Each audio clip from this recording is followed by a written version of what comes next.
Welcome to We Are DB. I am Brenton, joined as always by Danielle. That's me. And joining us this week is special guest Miranda Sanchez. How are you, Miranda? Hello, I'm doing really well. Awesome. In case you haven't heard of Miranda's work, you might have heard of IGN, which is an entertainment news website with the main office based out of San Francisco that covers everything from movies to video games, TV, comic books.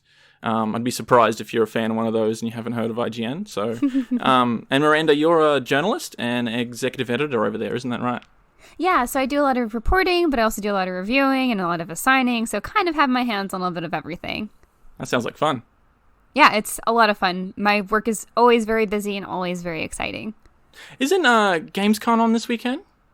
Yes, so Gamescom starts this coming week. I got out of it. I said, you know what, guys?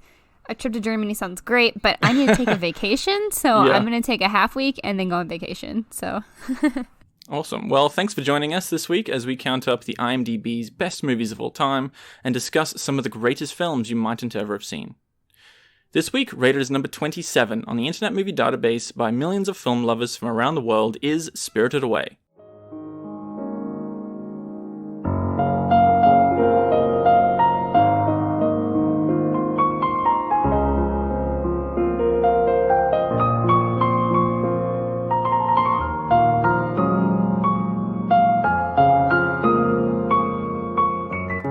Released in 2001, starring Rumi Hiragi and Mayu Inarino, voicing the two leads, who have gone on to be like veteran anime voice artists at this point, Spirited Away is a Japanese animated fantasy film.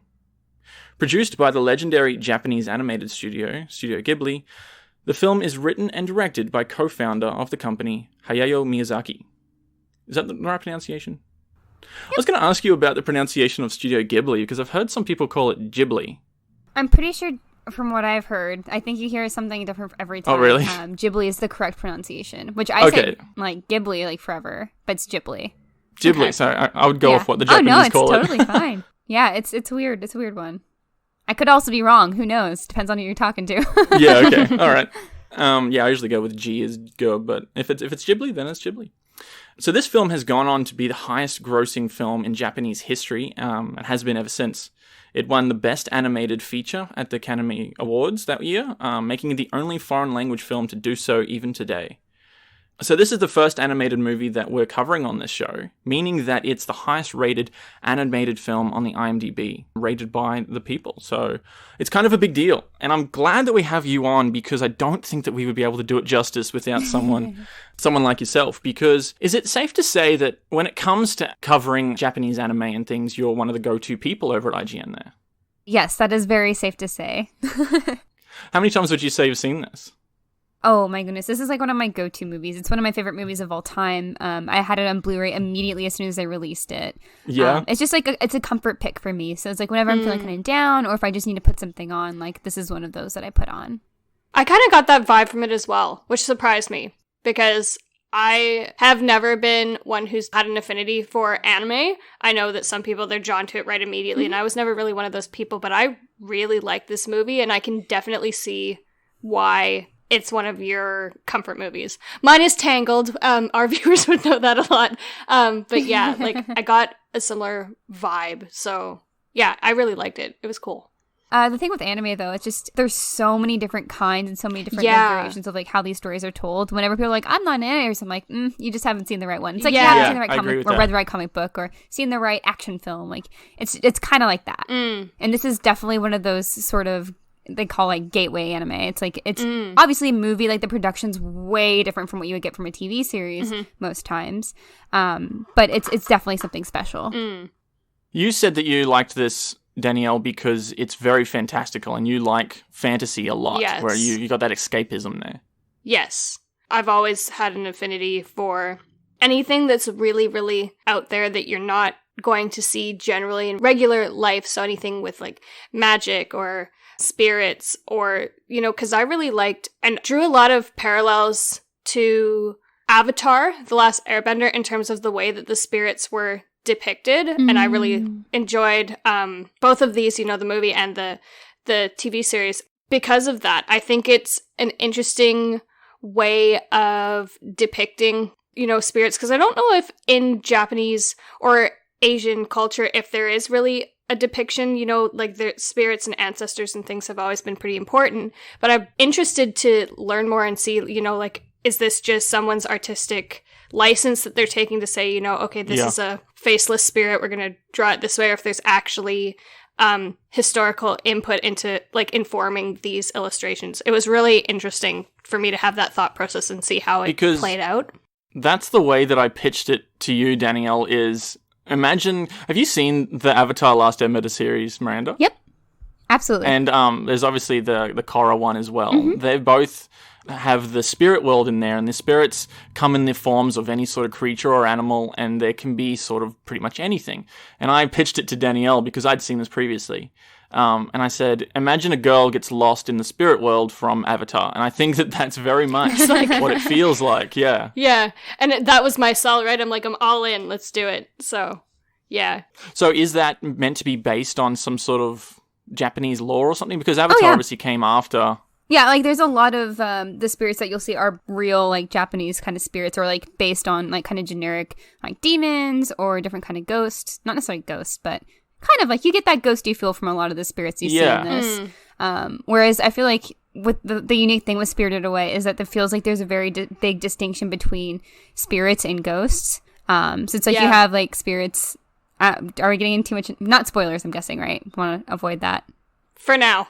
Yeah. There's not really much of a spoiler sort of territory in this. How do you... Well, there's some, identity stuff, but I think... So, there's some spirits that are of, natural things, and they have, this embodiment. That's a thing in culture, too. There's, a lot of different shrines for different kinds of spirits and different things for protection in Japan, and, that's an actual thing. So it's not just super far-fetched out there as far as, this is, a thing of an imagination. It's, this is something that was pulled from the Japanese culture and given life in a different way. So it's, maybe the depictions of them aren't, one-to-one with what you would see. But, yeah. It's a creative interpretation of them. Yeah, absolutely. I kind of like that. You sort of see that at the beginning of the movie where they got these shrines or these concrete statues and things when they're coming up towards the gates. I don't really know the culture very well. What were they? Oh, those were just little shrines. I don't know the Japanese, I don't know, Shinto religion super well, but there's, a lot of, Japan's just littered with shrines and, different kinds of things for prayers and stuff to different spirits and gods and just people for, protection and just for different sorts of things. Again, I can't speak to it super well because I don't know the religious side of it all that great, but shrines are not unusual at all. Yeah, I've heard friends or acquaintances of mine who have been to Japan, they say, you go to the park and you see Shinto shrines all over the place. Oh, yeah. You just, cross them on any path.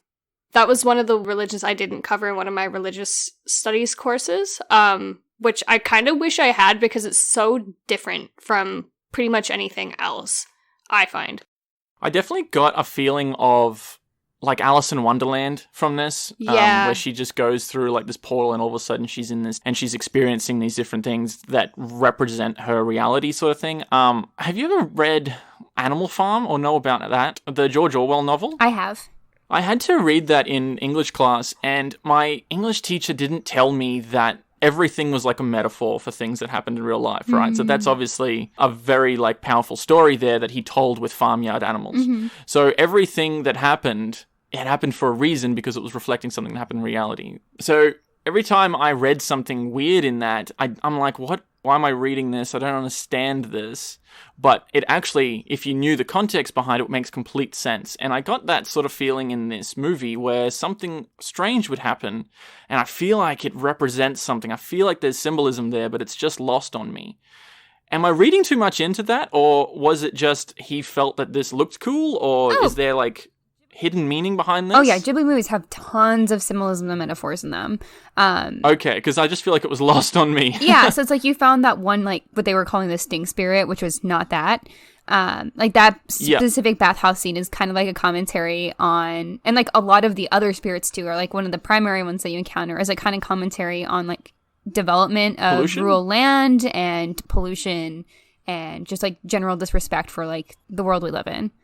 and like how that affects essentially like the spirit world. And that's like whenever Chihiro comes into this place, people are like, oh, humans, they stink, they're disgusting, like they just grime everything up, they just muck it all up. And it's kind of in a way like kind of a commentary on that, right? And like Chihiro, when she comes into this, she's such a brat, and like she really kind of deserves some of the meanness she gets thrown her way.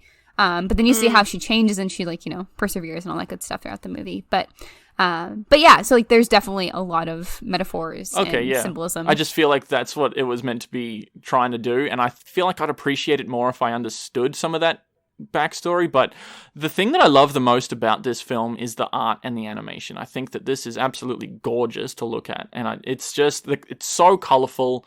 Everything looks like it's like hand drawn and painted. It's so good to look at. It's because it is. Yeah, exactly. And it's like the crazy thing too is like there's so many details in every single scene. Like it feels like it's all filled with life.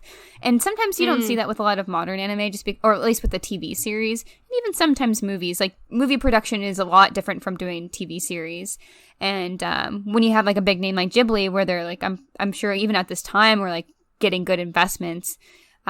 They have like the time and the artists, I'm sure, and like the talent to make this world feel so alive, and every scene is so rich, and like you don't have just unintentional stillness, right?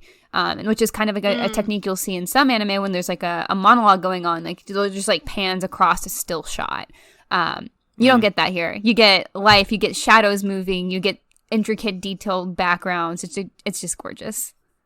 Well, that's the thing that I love the most about Japanese anime as compared to normal Western animation, is it feels real, mostly because it'll focus on things that normally animators won't put the time into animating. Or you've got the sound effects of people just like slowly walking. You can hear their footprints, you can hear their breathing. It feels like you're watching a movie, because those things would be recorded in live action. Yeah. And they wouldn't be bothered to be animated. Does that make any sense? No, I feel like absolutely. it's much more immersive in these anime. Like, yeah, there's these conversations in the background, or there's this one scene toward the end where a bunch of food is falling over, and some of the crunchy noises you don't need, but they're still there. And they just give that extra dimension to everything. Absolutely. I think the detail, like, that's what makes it so enchanting and so alluring, is that, like, they put so much detail into creating ambiance in the different scenes. So, like, you feel the warmness of the bathhouse. You feel the coldness of when she's walking down the stairs, and, you know, when she falls down the stairs, it's dark and it's slimy and you can hear water dripping.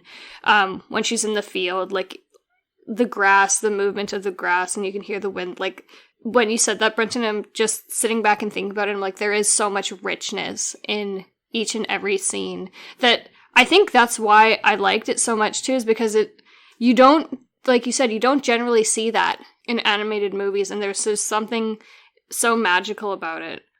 And the characters, I love some of the whimsical silliness of some of these characters. Did you have any specific line of conversation you wanted to turn to now, Brenton, or? Not particularly, no. I was just going to say that I first watched this, my first year of university, I went on a binge where people were just kept suggesting all these great anime movies or TV series, and I watched so much in that first year of university. I watched so much Studio Ghibli. And I do get that feeling of that detail that you don't usually get, and it was a lot more immersive. There's a fair bit of crossover as well, I believe, from the Studio Ghibli. You can see the soot creatures in different ones as well. Yeah, the soot sprites. Yeah, they make an appearance. I kind of like them. I adore them. Yeah, they're just so cute, and their mannerisms are especially goofy. Like, after watching Chihiro kind of help one, and they're like, "Oh, we can also do this too," and you know. I love that. That's great. Yeah. And that's great visual storytelling too, because you can see that their thought process just from watching the actions there. Yeah. Yeah. It's clever. Like, it's cleverness like that you're not seeing the thought put through as much in other movies. I think, like I said, there's so much attention to little things that, like you said, Miranda, that bring this to life in a way that's different. Also, I remember thinking, like, because we were watching the story unfold, and how long did we have, Brenton? I think it had, like, 20 minutes left. I'm like, how's this gonna wrap up? Like, they've crammed a lot into the last 20 minutes of this movie, and it still worked. You felt like you were at the climax towards the end there, where there wasn't much of a resolution, which I think it wraps up quite nicely considering that it didn't have much time to do that. Yeah. If you wanted to get into talking about the characters, we can do a spoiler warning. Sure. I really liked, as soon as we're introduced to Kamaji, so I'm going to call him, like, the Spider-Man. He's the multi-armed man who lives in the basement. Yeah. The Boiler Man. Yeah. I thought that was such an interesting creation of a character because nobody else is, like, everyone else is kind of humanoid form, and he is. He just has lots of arms, which suits his function. So he has to, he's an apothecary man, pretty much.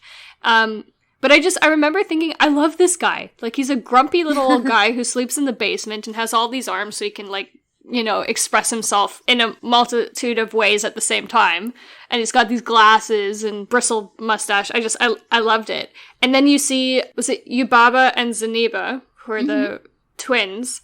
Their heads are enormous. Enormous. Like, just this tiny little woman with this huge witch head, which is, like, I'd imagine if I was watching this as a young child, I'd find her a bit scary. I'd imagine it'd be pretty creepy, yeah. Yeah. The whole movie is kind of off-putting, I guess. Yeah, I mean, there's, like, a lot of spooky elements to it. Like, they're just... Yeah. Off-putting is probably a better word. It's not scary, it's just weird. But that's, like, the beauty of animation. Like, you can do so many more creative things to convey things, as opposed to just having to be limited to what your resources are in reality or with practical effects. Or Absolutely. The characters are surprisingly approachable. Sometimes they're a little off, like, taken back because she's a human and they're not really used to humans, or humans aren't supposed to be there. But generally, they're like, there's just, I'm here to have a bath or whatever. So that makes it a little bit less scary. I think it would be pretty scary if you're the child in that situation, and if it was real, you'd be like, what is happening? And the story takes a little turn because she accepts that she has to take a job instantly. I don't know. It's a weird scenario to be in. I think it's this really nice evolution of each of the characters too. Obviously, mainly for Chihiro, where she's, moving from her home and she's all sad and pouty about everything. And, like, she's just a kid. Like, she's a very stereotypical kid. And how she has to, like, really show up for this whole event. Like, she has to move and she has to learn quickly. And how she really kind of becomes someone who's a little bit more dependable and, like, gracious in a way. Yeah.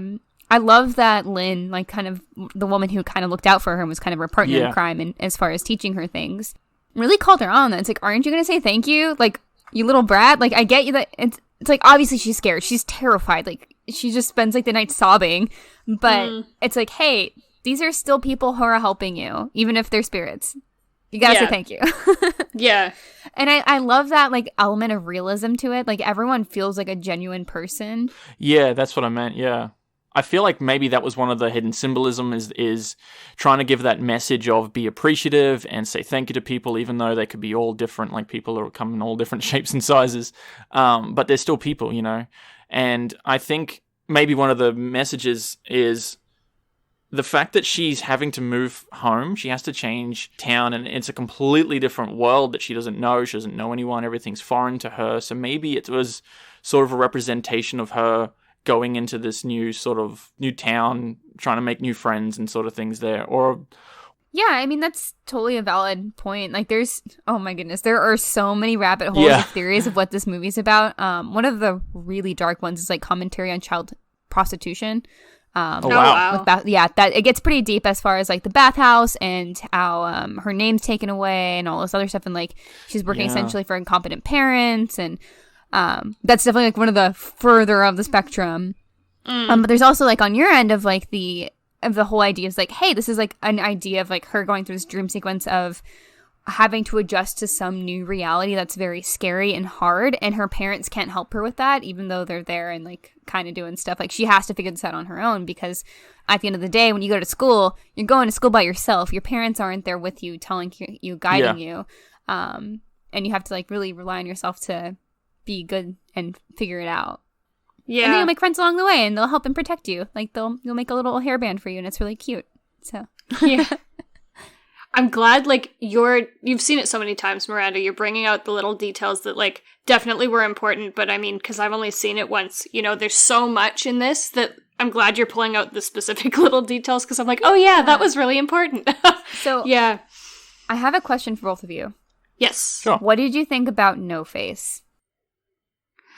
I'm still trying to figure out what his deal was, right? Because when he's outside of the bathhouse, he's very timid and doesn't speak. You know, he makes sounds, but he sounds very gentle. And then as soon as he's in there, he can speak, and he's greedy and rude and gluttonous. And I still don't quite understand what he was meant to be, or like what his purpose was, because, you know, he keeps getting ignored by Chihiro, and that kind of fuels his, I don't know, like, he just wants her attention, and I'm not really sure what his purpose was as a character.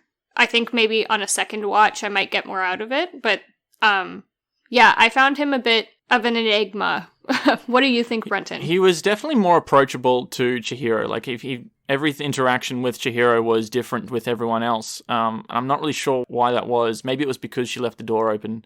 I don't really know either, because it's sort of a character that you want. Everyone else is afraid of, because he's a big gluttonous creature in the bathhouse, but she's not really afraid of him because she knows what he truly looks like, I guess.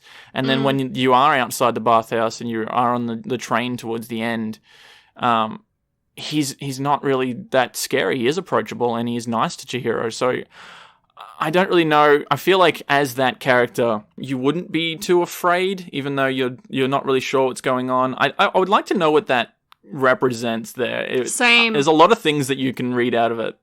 Yeah, No Face is definitely one of those that has many, many readings. I think one of the more common ones is that he kind of represents, like, the sudden greed and desire once you're exposed to a lot of things. It's like, oh, suddenly you have all of this. Yeah. And, like, the kind of spiral effect of it. I know people love No Face, and it's always kind of weird to me because he's really creepy. Yes. He's just like this, he's like that floating guy that's like around at a party, and you kind of feel bad because he's just there, but it's really hard to engage with him, and he kind of puts all the conversation on you, and you're like, okay, well, I'll do my best to get through this. Yeah. And so he's just kind of like one of those floaty people, and like literally, I mean, he's actually floating, but and I think maybe one of the reasons Chihiro wasn't very scared of him was, yeah, she saw him before that, but I think at that point she's just gone through so much stuff at that point that she doesn't care. Yeah, it's like, been there, done that, you're not the worst of my problems kind of thing. Yeah. Yeah. Or maybe because the whole spirit world is sort of new to her, everyone, that she's just like, oh, it's just another spirit, while the people who are from the spirit world know the difference between the good spirits and the bad. Does that make sense? Yeah.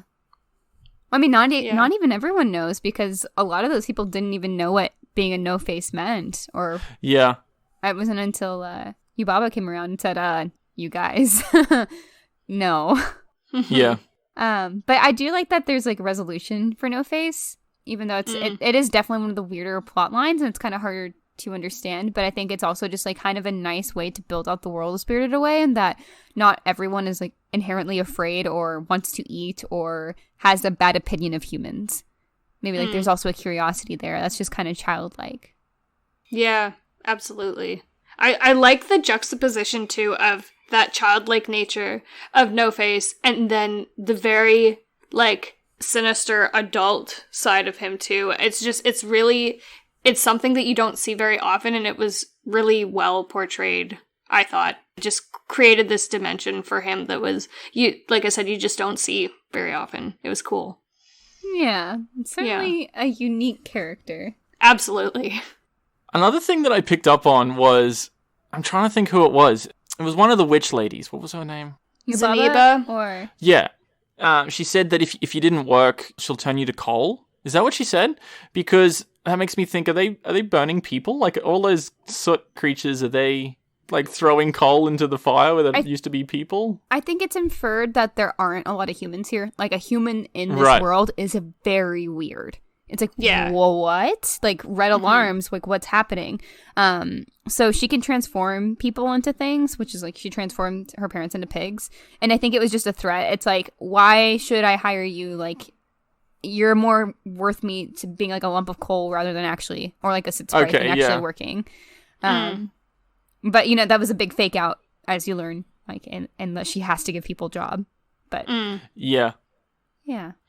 I felt this movie was very similar to, say, Fantasia, the classic Disney, because that movie relies heavily on visuals, and you've got this choreography and orchestra playing, and I feel like a lot of the shots in this was like, look at this beautiful, stunning shot while listening to this music, because the music is fantastic. And it just feels a lot like Fantasia in that this is relying more on the art form than it is on a story. Though the story is still there. Yeah, and exactly, yes. I can relate to that too, because again, in Fantasia, you're moving from scene to scene to scene. You know what I mean? And in this, you've got a lot of different settings. So you've got Yubaba's office, house, and then you've got the baby's room, which is, again, a very different feel from the rest of her house. And then you've got Zaniba's house, and you've got the bathhouse, and you've got it's the very boiler fast. room.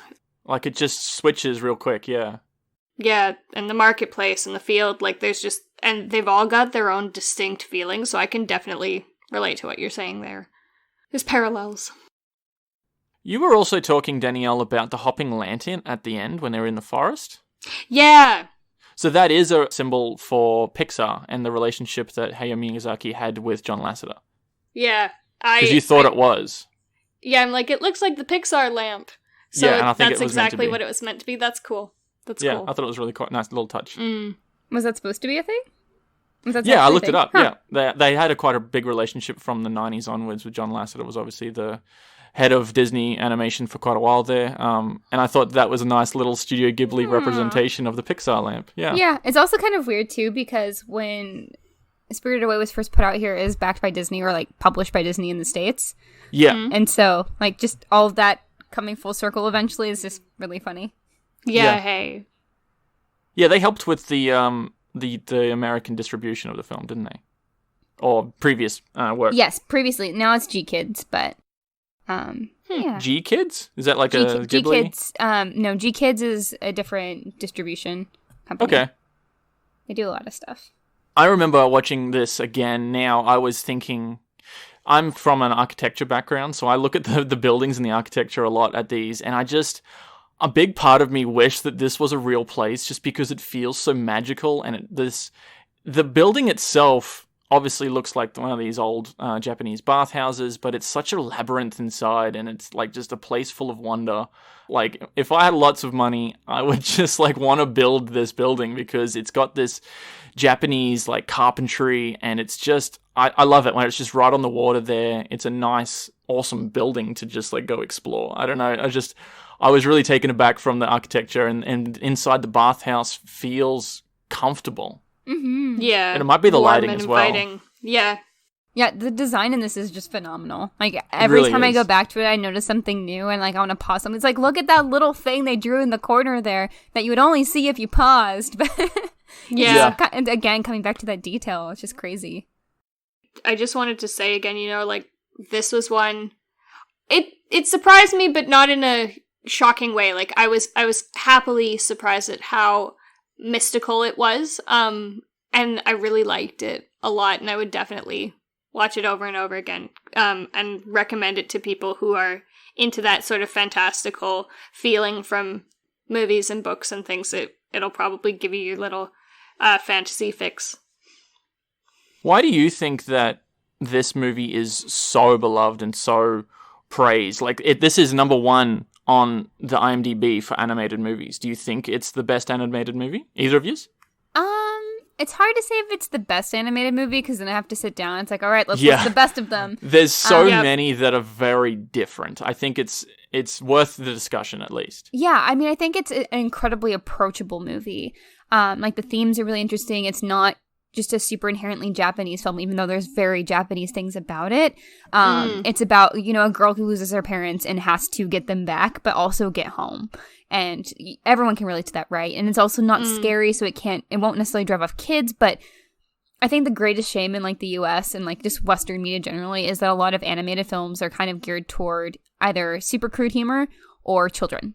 And that's all you get. Yeah. And while I think that those are still very good and valid, we're missing a lot of things in what the medium can do as far as storytelling goes, and by limiting ourselves to that, which is why I think a lot of people like me love anime so much. And this is one of those few things that got super popular and said, oh, wow, look what animation can do. And like, of course, you got this fantastic studio behind it with a great director, great story. And it just kind of all came together. And I think that gave it a lot of notoriety. I like your phrase earlier where you said that it's a gateway into anime and Studio Ghibli's work because it has all those elements there. It's not too obscure in a Japanese way. It's very inviting and it has these themes that people can relate to. So it's a great stepping stone to get into the genre. Yeah. And so I think that's just one of the things that draws people to it. Also, it's just really such a fantastic movie. And I think it's some of Ghibli's stories aren't fantastic. Like, they're still wonderful to watch. Like, one of those is Howl's Moving Castle. I love it, but the story is kind of a little weird at times. Like, some of the flow is a little weird. But I do love the art in that, though. Yes. Like that's always something I can take away from these. Even if the story or the characters don't appeal to me as much as some others, I love just watching it or listening to the music in it. It's a Ghibli movie. Like, you know what? You're going to get like a certain baseline there. That's really exciting. And so I think one of the reasons, again, that this has become one of the bigger ones is because it not only has a full package of like just being a fantastic movie, but also it's really approachable. So like some of them, like Princess Mononoke, it's like very violent. And, you know, if you go take your kids to that, you're going to be like, wait, what the heck? I thought this was like an anime thing, which it is, but it's, you know, a little bit different. Whereas Totoro is like rather childish. And so then you get this, which is, it has its dark themes, but it's just really approachable again. So I think both of those titles are also in the top 100, so we'll be covering those in the next couple of months. Yeah, so we'll definitely have the perspective on that. Have you seen those? Have either of you seen I have seen Totoro. I haven't seen Princess Mononoke. Ooh, okay. Yeah? And I haven't seen either of them, so I'll be excited to give them a go, for sure. Have you seen much anime before, Danielle? Or is this like the first? This isn't the first, but I think it's like the definitive dipping of the toe into the pool that it is, you know what I mean? So, I mean, I'm notorious for seeing bits and pieces of things and never seeing them in complete context. So this will be the starting of me seeing more animated anime movies in complete context. Awesome. Yeah. Do you have anything else you'd like to say, Miranda? I think we're good. I definitely don't want to get into too many like spoiler things. Like I could break down this movie all day. So I think, but I think we're at a good spot. Yeah, a lot of it is open for interpretation as well. Oh, for sure. It's whatever you personally take away from it. And I think that's really quite a skill to be able to make a movie where, or art in general. I think people should be able to take away what they want to take away from certain things just by looking at it. And everyone has a different perception just by looking at the same thing. I think that's really cool. And it's hard to do. Yeah. Yeah. Cool. Well, I'm pretty happy with how this went. Well, thanks for joining us, Miranda. Yeah, absolutely. Awesome to have your perception on this, because you've seen it a lot more than us. I just feel like we wouldn't have been able to do it justice because people love this movie. It is a great movie, and we've only seen it a couple of times between us, so thanks very much for joining us. Yeah, absolutely. Thank you for having me. I am on IGN's weekly Xbox show. It's called Podcast Unlocked, so we don't really talk about anime or movies that much, but we do talk about video games, so I'm on that. Does IGN have an anime podcast? Well, we used to. We used to have one called IGN Anime Club. We're looking at things with that. We'll see if we can bring it back. It's just a matter of me juggling both games and anime stuff can get a little heavy, so we'll see. Yeah, I can imagine. But I do talk about, like, I'm starting up my Twitch stuff back again, and I talk about anime and stuff on there, too, so yeah. Cool. Also, I just wanted to give some appreciation to you because we've only ever really had guests on here who have been older males, and it's nice to have a refreshing young female take on film, really, because we don't really get that. And we were guests on another podcast a few weeks ago, and they were also males, so it's nice to have another female on the show for once. Yeah, thank you. I certainly appreciate it. No, yeah, I always love seeing other women on shows. I'm just like, yay! But thank you for having me on again.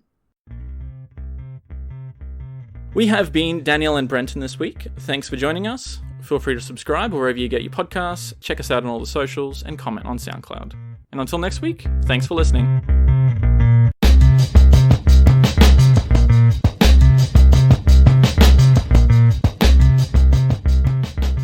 Okay, so Brenton, I don't know if you want to do another sync or whatever you want to do. It's fine. I can easily do it.